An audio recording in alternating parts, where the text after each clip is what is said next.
Hey, what is up, guys? So as Star Wars Celebration continues on this weekend, we of course anticipated a whole lot of news. We of course started the week off with the whole sizzle reel for Star Wars Rogue One, which revealed, a lot of details, and then some actual spoilers from the actors themselves, spoiling major deaths. But we of course then went on to Star Wars Rebels, which I did my reaction. You guys will see that in just a little bit and my thoughts on that.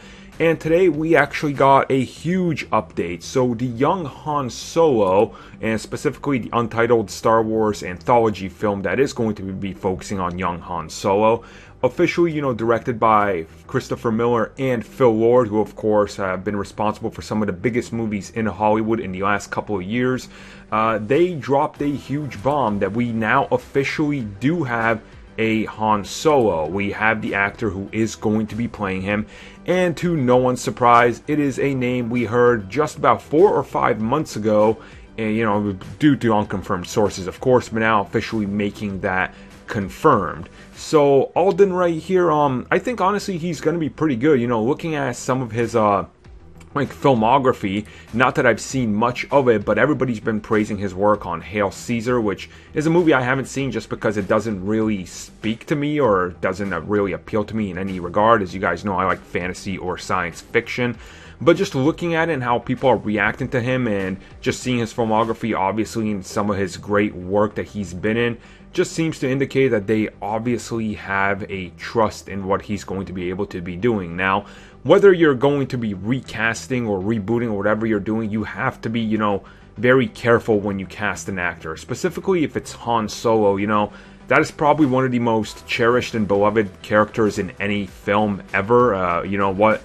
What Harrison Ford brought to that role really spoke to a lot of people and really kind of brought his career to where it was. Before that, he was in American Graffiti with George Lucas, and that was about it.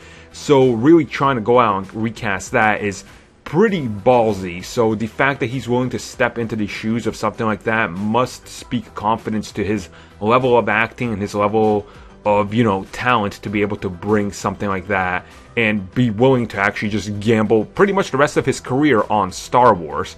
So with all that, I'm pretty optimistic and I'm very excited about this. I've never seen him in much. I think I've seen him in one movie out of his filmography, and I barely remember him. So usually that's the best type of actors to me, the ones I don't expect to deliver and the ones I don't see coming that actually do the best job. So I'm super pumped. They did say that production is going to start in early 2017. So if you're going to be going to Star Wars Celebration next year, you're probably be going to getting an exclusive early look at what that movie is shaping up to be. Now, obviously, we don't know much, but just looking at him, chances are this is going to be set around the same time period as Star Wars Rogue One, leading right into Star Wars A New Hope.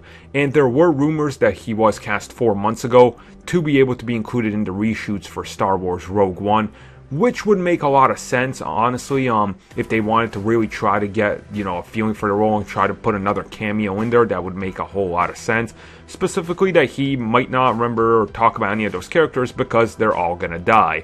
So overall, super pumped on this. Hopefully he delivers the goods, and I can't wait to see more. You guys can let me know your thoughts on it down below.